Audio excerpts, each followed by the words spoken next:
Now, what's important to understand about Mexican independence is that it's rooted in the Enlightenment ideas of government. And the United States, of course, the United States War of Independence is very influential here because it inspired Mexican intellectuals.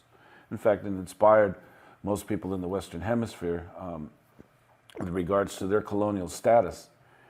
And Bernardo de Galvez, who is the Spanish governor of Louisiana, he is actually going to be participating in the U.S. War of Independence because he's going to open up a second front against the English when Galvez is going to invade British-controlled West Florida, and he'll defeat a garrison there and reclaim the peninsula as a Spanish colony. So he'll be using U.S. independence as a means by which to bring back some suzerainty over lands that the British had taken away from the Spanish.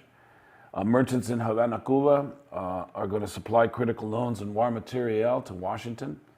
Fray Servando de Mier, he's a propagandist for Mexican independence.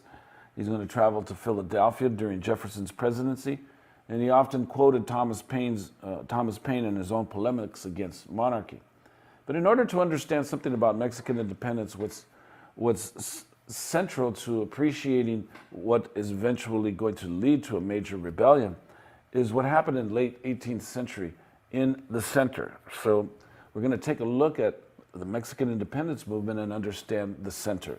And the center, of course, consisted of a small aristocracy of the very wealthy peninsular class in central Mexico. They maintained themselves in luxury, and they only got richer as the estate here of the Valenciana reveals in these pictures. Great fortunes were made, especially in mining. The Counts of Valenciana, of Regla, of Basoco had staggering amounts of wealth. For instance, the Count of Basoco accumulated assets worth 3 million pesos. But something's going to happen because in 1784, 300,000 people in central Mexico are going to perish. They're going to die from starvation or illness that was influenced by undernourishment. Thousands more are going to die from respiratory infections. And this because the rich hoarded their wealth and left the poor destitute. The most powerful men were the rich hacendados, especially in the north. The Marquis de Aguayo, this was a family that controlled over 14.5 million acres. Their estate was patrolled by private armies, and these private armies protected their livestock, especially from native resistance movements. So in the center, we're seeing the opulence of the rich, the opulence as they maintained themselves in luxury consumption. And they only got richer. Most powerful men, the Sanchez Navarro family, just to give you an example, owned the largest ranch in colonial Spanish America. These were, in essence, capitalists with a diversified and self-sufficient enterprise, because the Sanchez Navarro family ran sheep, cattle, horses.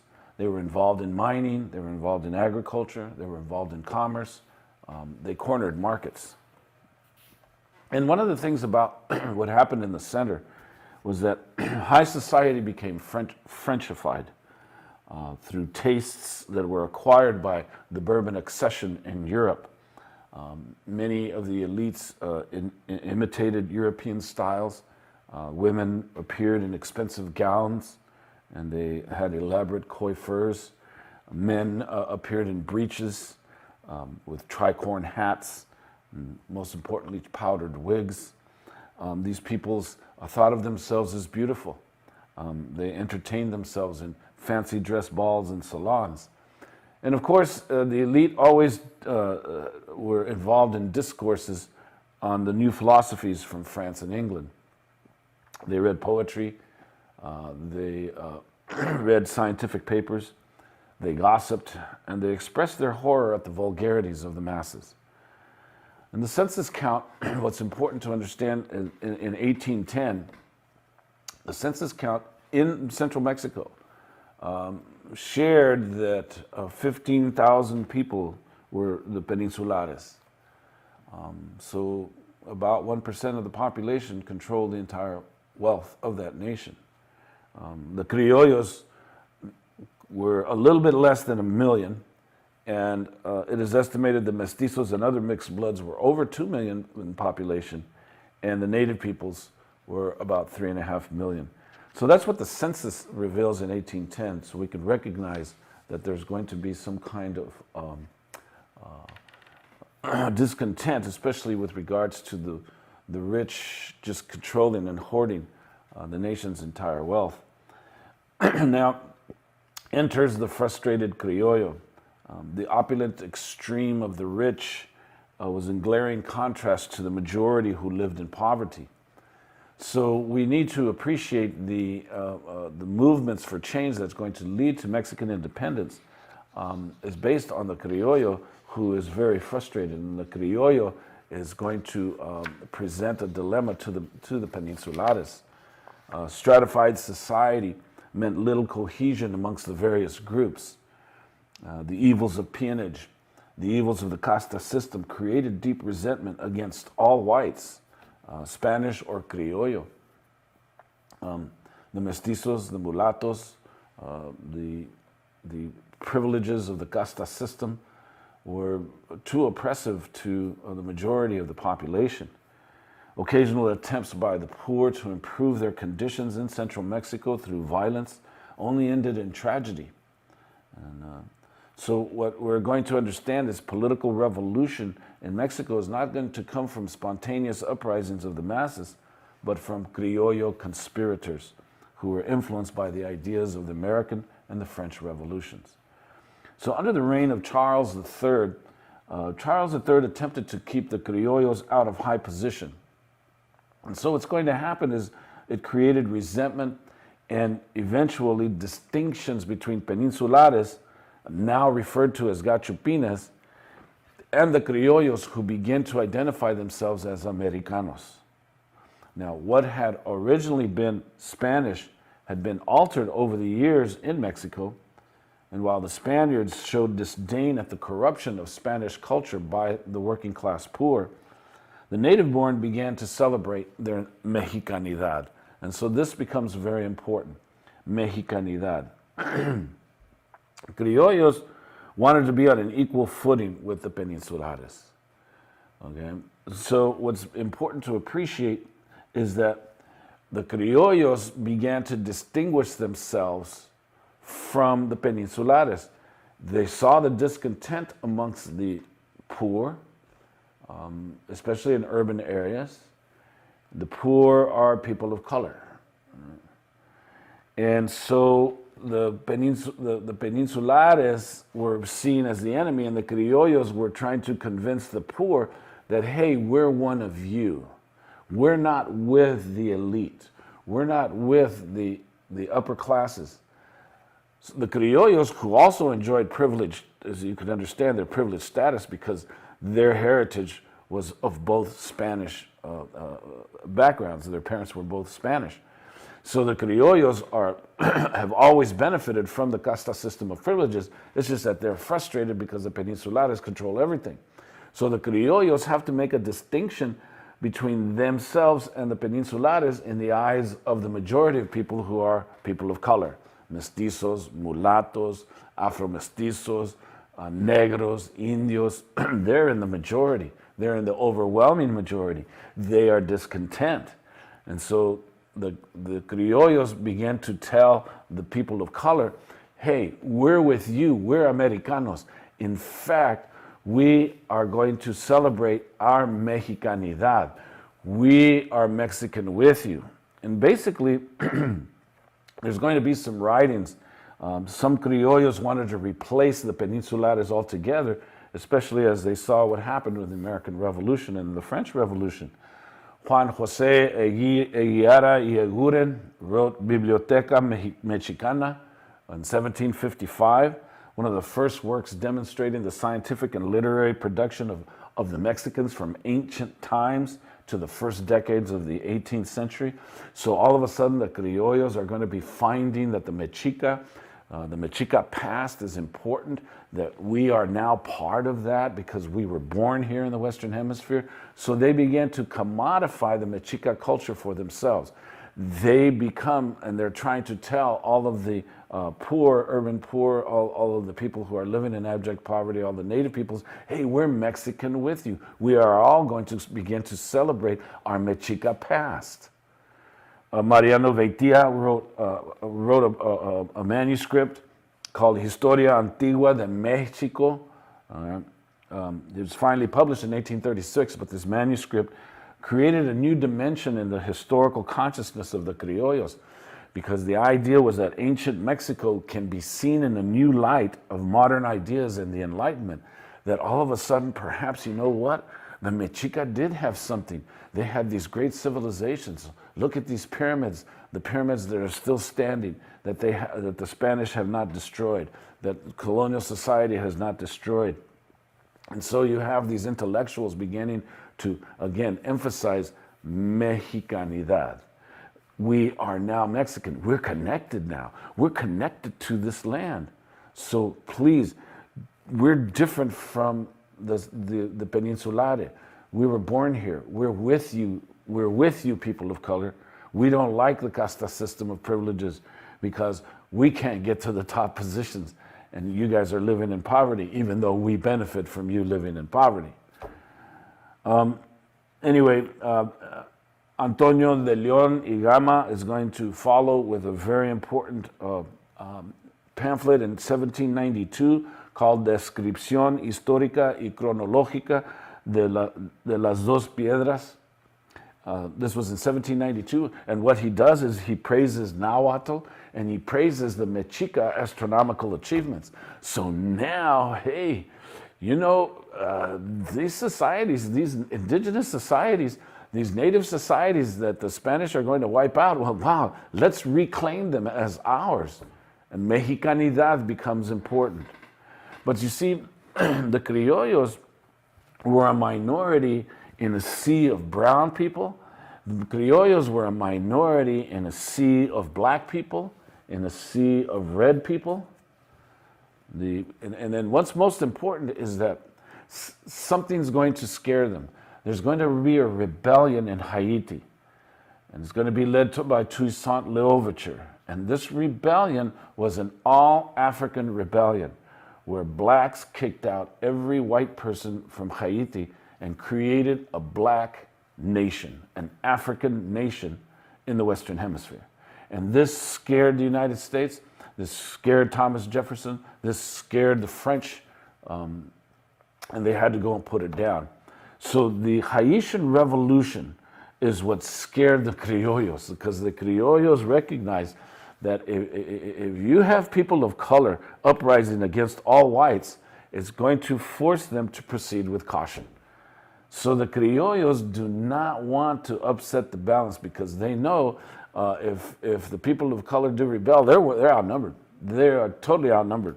So they dared not risk open rebellion for fear of unleashing a revolt from the multitudes that they oppressed, okay? So that's one dimension. That's one dimension of the Mexican independence. What's going to lead to Mexican independence is the criollo discontent, and then, of course, the opulence of the Peninsulares, okay, at the center. Now let's go to the priesthood. Let's go to the cleric, the discontented cleric. You know? What Charles III is going to do is follow a policy of diminishing the traditional power, wealth, and prestige of the church. But this is occurring throughout Europe, the movement to end the Society of Jesus.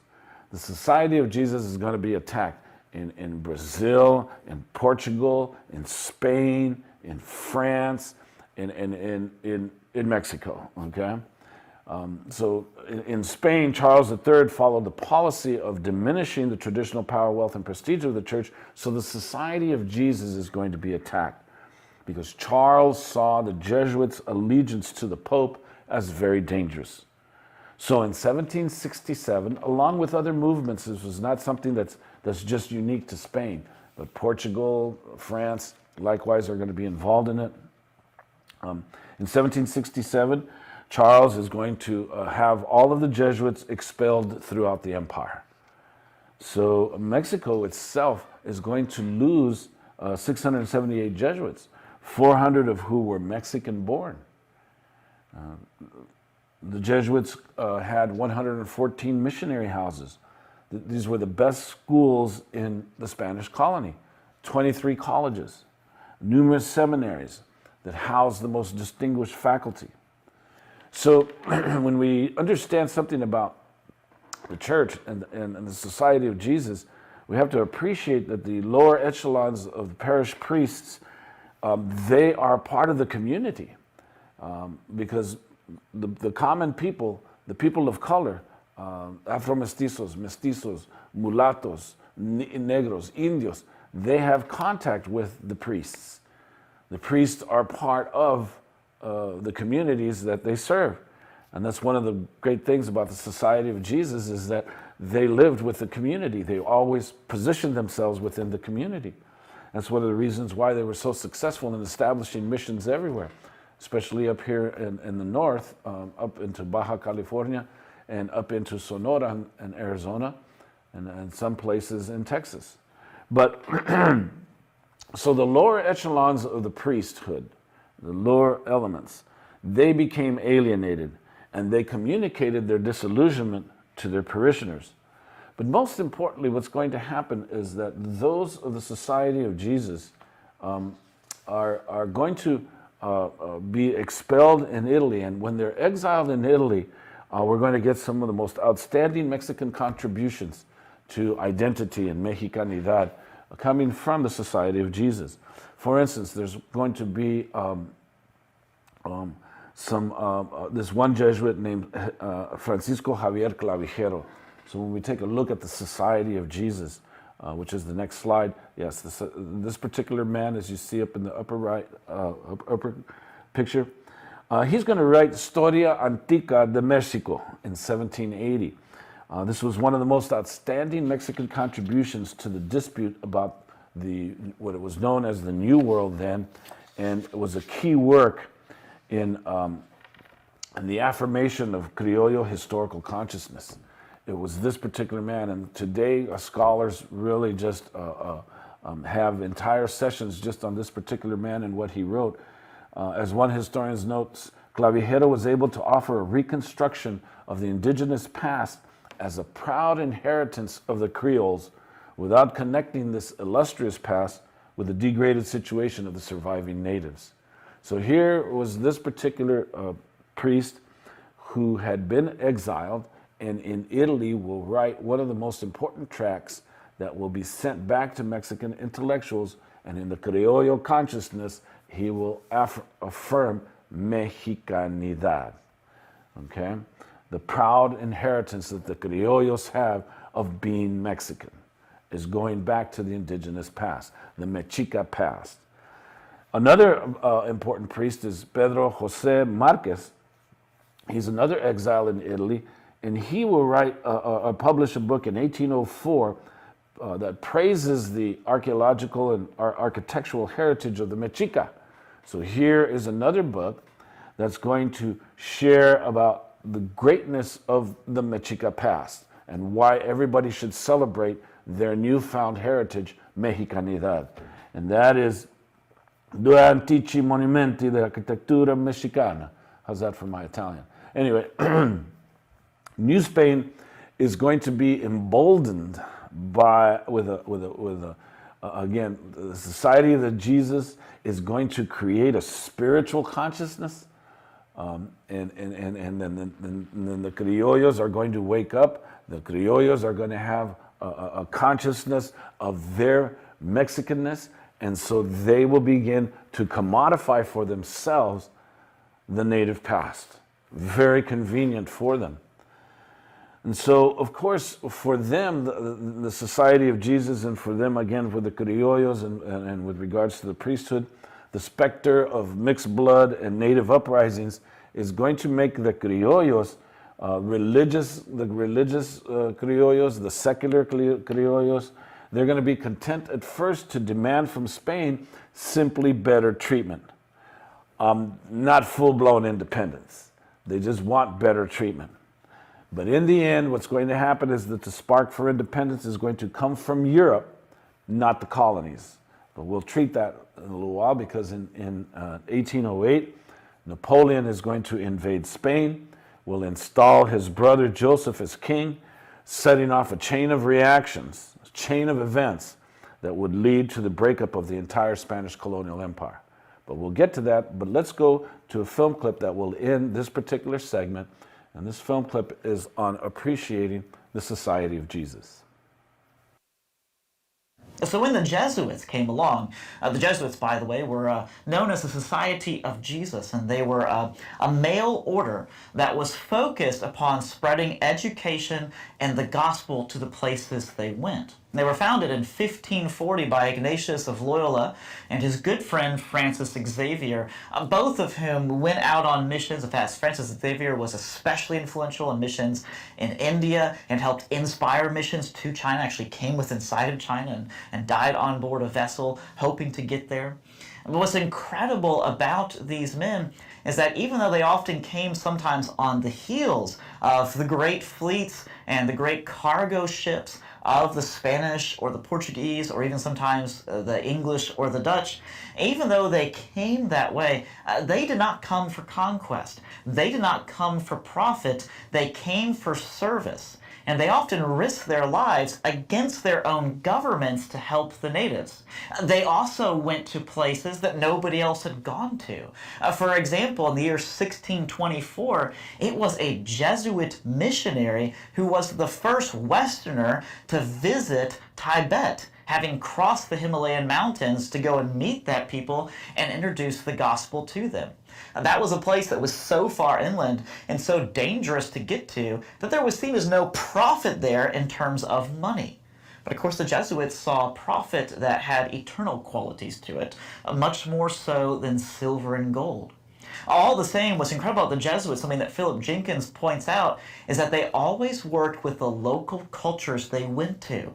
And they did not try to change all of their customs. They often translated things into the local language. They often adopted local dress and so forth. We'll see the same practices applied by the Victorian missionaries of the 19th century. Another thing that made them so successful, and what is often called the greatest century of missions.